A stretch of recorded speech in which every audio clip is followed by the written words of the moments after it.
Hi students, myself Ragini Banait from Bhagyaveer. आज हम 4th standard का हिंदी का लेसन नंबर 6 देखेंगे, एवरेस्ट के साथ मेरी भेंट। तो चलो पेज नंबर निकालो 42।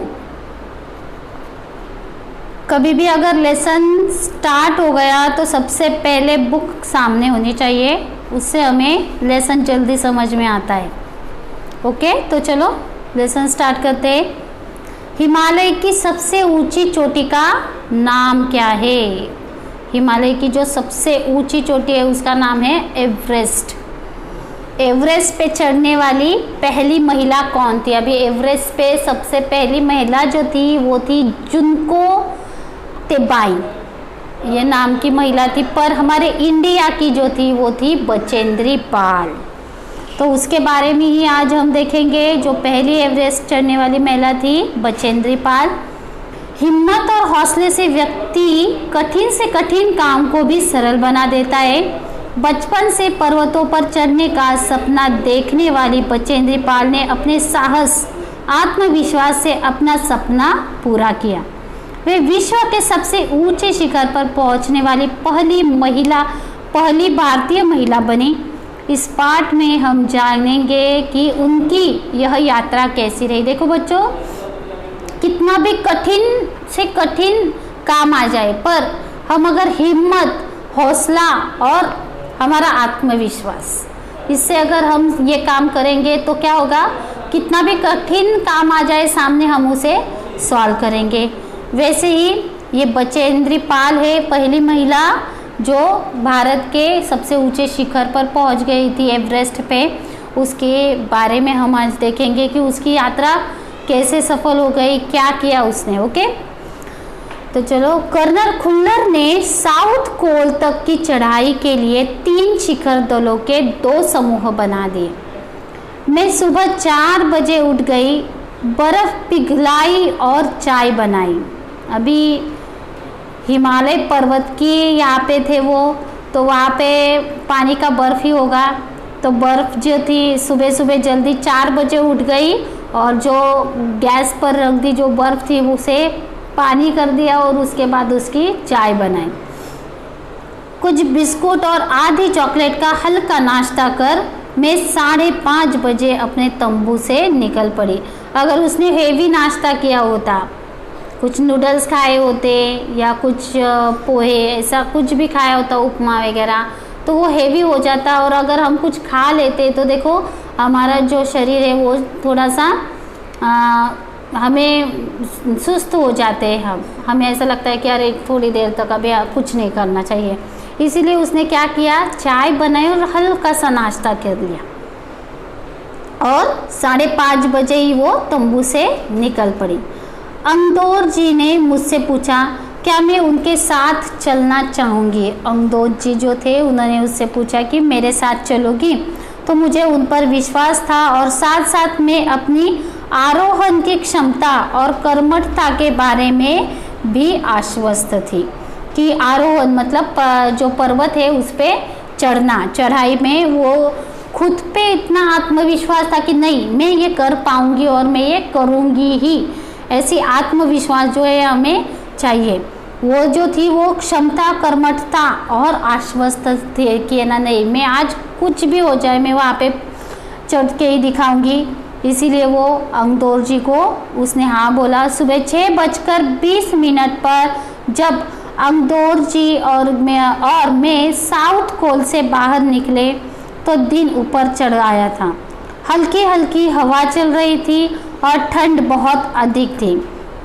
जैसे ही हम हिमालय पर्वत पे जाते हैं वहाँ पे ठंड क्या होती है, 0 डिग्री होता है डायरेक्टली, और 0 डिग्री से भी -1 -2 ऐसे डिग्री चलती रहती है, यानी ठंड बहुत ज़्यादा होती है। 0 डिग्री में क्या हो जाता है, पानी का बर्फ़ हो जाता है। बहुत ही अधिक ठंड थी। हमने बगैर रस्सी के चढ़ाई की। अंगदोर जी एक निश्चित गति से ऊपर चढ़ते गए। मुझे भी उनके साथ चलने में कोई कठिनाई नहीं हुई। अभी जो साउथ के साइड से जो भी हिमालय की साइड है वहाँ से वो ऊपर तक पहुँचने के लिए चढ़ रहे थे और बीच में जो हल्की हल्की हवाएं आ रही थी ऊपर सूरज जो था वो सुबह हल्की हल्की हवाएं चल रही थी, सूरज जो था वो ऊपर आ रहा था। वहाँ पे 0 डिग्री होने के कारण सूरज भी नहीं दिखाई देता है, बहुत ही ठंड होती है। और जो अंगद जी थे, अंगदोज जी थे, उनके साथ वो बहुत ही कठिनाई, वो रूटीन में वैसे चलने वाले हो गए, इसीलिए वो बहुत ही इजीली बिना दूरी के वो हिमालय पर्वत जो है वो चढ़ रहे थे, तो उनके साथ ये भी चढ़ रही थी। जमी हुई बर्फ की सीधी और ढलाई चढ़ाने इतनी सख्त और भुरभुरी थी मानो शीशे की चादरें बिछी हो। हमें बर्फ काटने के लिए फावड़े का इस्तेमाल करना पड़ा। जो बर्फ है, बर्फ इतनी कड़क हो जाती है कि उससे हमारे पैर जो हैं वो फिसल जाते हैं। जैसा मिरर होता है, आईना होता है, उसकी तरह वो सख्त हो जाते हैं और एकदम फिसल जाता है, इसीलिए उनको फावड़े से वो खींचना पड़ता था। 2 घंटे से कम समय में ही हम शिखर कैंप पर पहुंच गए। जो शिखर जहाँ पे जाने वाले थे वहाँ पे पहुँच गए। अंगदोर जी ने पीछे मुड़कर पूछा, क्या तुम थक गई हो? चलते चलते यहाँ तक आ गए तो तुम थक गई हो क्या? तो उसने जवाब दिया, नहीं, मैं बिल्कुल भी नहीं थकी। यह सुनकर वे बहुत अधिक आश्चर्यचकित हो गए और आनंदित हुए। फिर थोड़ी चाय पीने के बाद हमने पुनः चढ़ाई शुरू कर दी। लाटू एक नायलॉन की रस्सी लाया था। अंगदोर जी और मैं रस्सी के सहारे चढ़े, जबकि लाटू एक हाथ से रस्सी पकड़े हुए बीच में चला। तभी लाटू ने गौर किया कि मैं इन ऊंचाइयों के लिए आवश्यक यानी 4 लीटर ऑक्सीजन की अपेक्षा कम ऑक्सीजन, लगभग 2.5 लीटर प्रति मिनट के अनुपात से लेकर चढ़ रही थी। मेरे रेगुलेटर पर जैसे ही उसने ऑक्सीजन की आपूर्ति बढ़ाई, मुझे कठिन चढ़ाई आसान लगने लगी। अभी जहाँ पे 0 डिग्री सेल्सियस होता है वहाँ पे हमें सांस लेना भी मुश्किल हो जाता है, तो तब वहाँ पे क्या करना पड़ता है, हमें ऑक्सीजन साथ में लेके चढ़ना पड़ता है। तो जो लाटू नाम का एक लड़का था, तो जो उसके जो बचेंद्री है, तो उसके पीठ पे जो सिलेंडर था, उसकी जो ऑक्सीजन थी वो उसको लगने वाले से कम थी, तो उसने क्या किया, 2.5 लीटर प्रति मिनट के अनुपात से उसको बढ़ा दिया। तो उसकी वजह से उसने क्या, जो रेगुलेटर होता है उससे बढ़ा दिया, तो उसको क्या हो गया, अच्छा लगा। और वो एकदम जैसे सांस लेने में अगर हमें कठिनाई होती है तो बहुत हम घबरा जाते हैं, तो वैसे हो गई थी। तो वो बढ़ाने की वजह से वो क्या हो गई, एकदम रेगुलर हो गई। दक्षिणी शिखर के ऊपर हवा की गति बढ़ गई थी। उस ऊंचाई पर तेज हवा के झोंके भुरभुरे बर्फ के कणों को चारों तरफ उड़ा रहे थे, जिसमें दृश्यता विजिबिलिटी नहीं थी, यानी आगे का कुछ भी दिखाई नहीं दे रहा था। जैसे जैसे ठंड बढ़ती है तो जो कोहरा होता है वो छा जाता है, यानी आगे का कुछ भी नहीं दिखाई दे पाता है, कुछ भी नहीं के बराबर हो गई थी। मैंने देखा कि केवल थोड़ी देर के बाद कोई ऊंची चढ़ाई नहीं है, ढलान एकदम सीधी हो गई है। मेरी सांस मानो रुक गई थी। मुझे लगा कि सफलता बहुत नज़दीक है। उसे लगा कि हम चोटी पे पहुंच गए, धीरे धीरे वो ऊपर जा रहे थे और उसे लगा कि अभी ऊपर कुछ भी नहीं है, यानी जो एवरेस्ट शिखर है, एवरेस्ट तक हम पहुंच गए ऐसा लगा। पर 23 मई 1984 के दिन दोपहर के 1:07 पर मैं एवरेस्ट की चोटी पर खड़ी थी। एवरेस्ट की चोटी पर पहुंचने वाली मैं प्रथम भारतीय महिला थी। एवरेस्ट की चोटी पर पहुंचना इतना आसान नहीं है। बर्फ, ऊपर से ठंडी, ऑक्सीजन का सिलेंडर हमारे पीछे, हम अगर बर्फ में ऐसे सिर्फ कुछ भी हाथ में नहीं ऐसे चलते रहेंगे तो भी चलना मुश्किल हो जाएगा, और उसके ऊपर ये सिलेंडर लेके क्या कर रही थी, चल रही थी। और ऐसी कठिन समस्या में भी उसने क्या की, एवरेस्ट पार कर दिया और 23 मई 1984 को वो एवरेस्ट पे चढ़ने वाली पहली महिला बन गई। एवरेस्ट की चोटी पर इतनी जगह नहीं थी कि दो व्यक्ति साथ साथ खड़े हो जाए।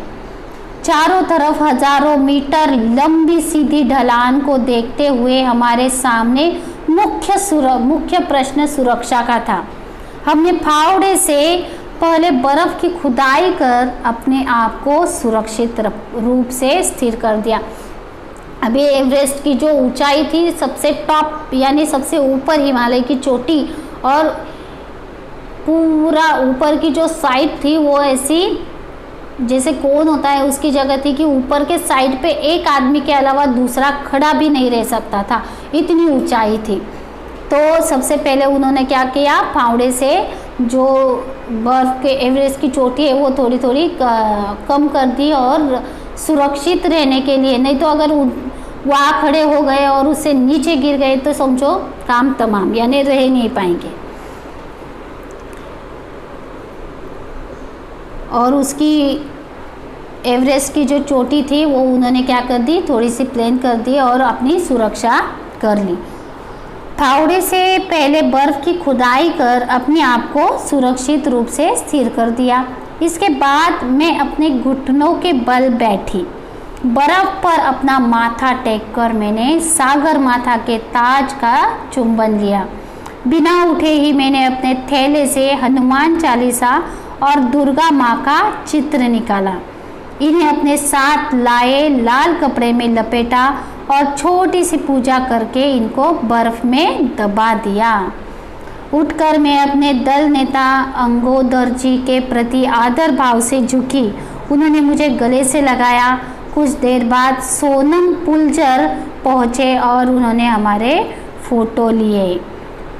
एवरेस्ट शिखर पर सबसे पहले पहुँचने वाली महिला। तो उसने क्या किया, जैसे ही वो वहाँ पे पहुँच गई तो हमारी जो भारतीय संस्कृति है उसको ना भूलते हुए, उसकी जब हम कोई कुछ भी हमें अगर पाना होता है और अगर हमें वो मिल गया तो हम क्या करते हैं, सबसे पहले हमारे गुरु के हमें उनके पैर छूते हैं। वैसे उसने क्या किया, सबसे पहले जहाँ पे वो एवरेस्ट शिखर पे पहुँच गई वहाँ पे उसने घुटने टेके और उसका चुंबन लिया, और उसके बाद उसने अपने जो गुरु थे उनके भी चरण स्पर्श किए और हनुमान चालीसा और दुर्गा माँ की फ़ोटो वहाँ पे रख दी, उसकी पूजा कर दी उसने। इस समय तक लाटू ने हमारे नेता को एवरेस्ट पर हमारे पहुँचने की सूचना दे दी थी। तब मेरे हाथ में वॉकी टॉकी दिया गया। कर्नल खुल्लर ने मुझे बधाई दी और बोले, देश को तुम पर गर्व है। हमारे शिखर पर कुछ समय व्यतीत किया और अपने वापसी यात्रा पर बजकर 55 मिनट पर आरंभ की। 1:55 पर आरंभ की। अंगदोर जी ने और मैं साउथ कोल पर सायं 5 बजे तक पहुंच गए। यानी 1:55 पर उन्होंने, यानी 2 बजने को 5 मिनट कम थे, तब उन्होंने यात्रा शुरू की, यानी ऊपर से नीचे आने के लिए, और नीचे सायंकाल को 5 बजे वो पहुंच गए। यानी दोपहर के 2 बजे से 5 बजे तक 3 घंटे उन्होंने क्या किया, ऊपर से नीचे आने को उनको 3 घंटे लग गए। साउथ कोल से शिखर तक और वापस साउथ कोल तक की यात्रा चोटी पर रुकने सहित 10 घंटे 40 मिनट में पूरे करने पर सबने हमें बधाई दी। यानी इतने कम समय में ऊपर चढ़े, वहाँ पे रुके, फ़ोटोज़ निकाले और उसके बाद फिर से नीचे आ गए। यानी 10 घंटे 40 मिनट में यह यात्रा उनकी सफल हो गई।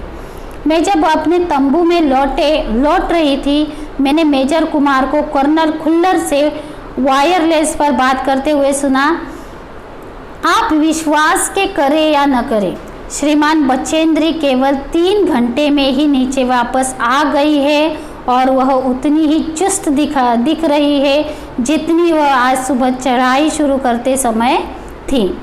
यानी जो कर्नल खुल्लर थे वो वहाँ पे उनके जो दूसरे सीनियर थे अंगोद जी, उनसे बातें कर रहे थे कि जब बचेंद्री सुबह जब यहाँ से निकली तब जितनी फ्रेश थी उतनी ही फ्रेश चढ़ाई करके वहाँ रुक के नीचे आने के बाद, यानी 10 घंटे बाद भी वो उतनी ही फ्रेश है। हम अगर यहाँ से कुछ कहीं बाहर चले गए या खेल कर आए तो हम क्या हो जाते हैं, थक जाते हैं। 1 घंटा भी अगर हम खेले तो हम थक जाते हैं। ये तो ऊपर चढ़ाई करनी थी, हिमालय पर्वत पर चढ़ना कोई खेल नहीं है। हिमालय पर्वत चढ़कर 10 घंटे बाद नीचे उतर कर इतना फ्रेश रहना इतनी सादी बात नहीं है। बहुत ही आत्मविश्वास और जो क्या बोलते हैं हम, आत्मविश्वास और बहुत आश्वस्त कर्मठ विश्वास, ये सब उसमें बचेंद्री पाल में था और उसकी वजह से वो इतनी स्वस्थ दिखाई दे रही थी। मुझे पर्वतारोहण में श्रेष्ठता के लिए भारतीय पर्वतारोहण संघ का प्रतिष्ठित स्वर्ण पदक तथा अन्य अनेक सम्मान और पुरस्कार प्रदान किए गए। इस पर्वतारोहण यानी हिमालय पर्वत पर चढ़ने वाली पहली महिला, एवरेस्ट शिखर पार करने वाली पहली महिला होने के कारण उनको बहुत सारे पुरस्कार मिले, उनका सम्मान हुआ। पद्मश्री और प्रतिष्ठित अर्जुन पुरस्कार की भी घोषणा की गई। सबके आकर्षण और सम्मान का केंद्र होना मुझे बहुत अच्छा लगा। अभी बचेंद्री पाल जो है उसको बहुत ही सम्मान मिला और आकर्षण था, क्योंकि 10 घंटे में एवरेस्ट की यात्रा करना कोई खेल नहीं है और ये साहसी काम जो है ये बचेंद्री ने कर दिखाया था। इसीलिए बहुत से लोग उसको सम्मान कर रहे थे, बहुत सारी प्राइज़ जो है वो उसको मिली थी और हमारे भारत का नाम उसने ऊंचा कर दिखाया था। ऐसी थी हमारी बचेंद्री पाल, बहुत ही अच्छी और दृढ़ विश्वासी जो है हम बोलते हैं, ऐसी ये महिला थी। और इस प्रकार हमारा ये लेसन ख़त्म हो जाता है। ऐसे ही बच्चों आप भी बचेंद्री पाल जैसे बड़े बनो और कभी भी अपना आत्मविश्वास ढलना नहीं चाहिए। ऐसे ही अपना कुछ भी ध्येय हो उसको आत्मविश्वास से पार करना है। जब वो हिमालय पर्वत चढ़ रही थी तो बहुत सारी कठिनाइयों का सामना उसे करना पड़ा, पर वो घबराई नहीं, डरी नहीं, सबका मेहनत से एकदम आत्मविश्वास से क्या किया, सब में जो कठिनाई थी उसको पार कर दिया। और उसका जो था कि नहीं मुझे ऊपर चढ़ना ही है और ऊपर जाके मुझे दिखाना है कि मैं भी कुछ कर सकती हूँ, तो उसका विश्वास जो सबको दिखाया था उसने सक्सेस करके दिखाया। वैसे ही आप भी अपना जो कुछ भी व्यू है वो उसे सफल करो और अपने जो भी लक्ष्य है उसे प्राप्त करो। ओके बच्चों, आज के लिए बस इतना ही। Okay bye.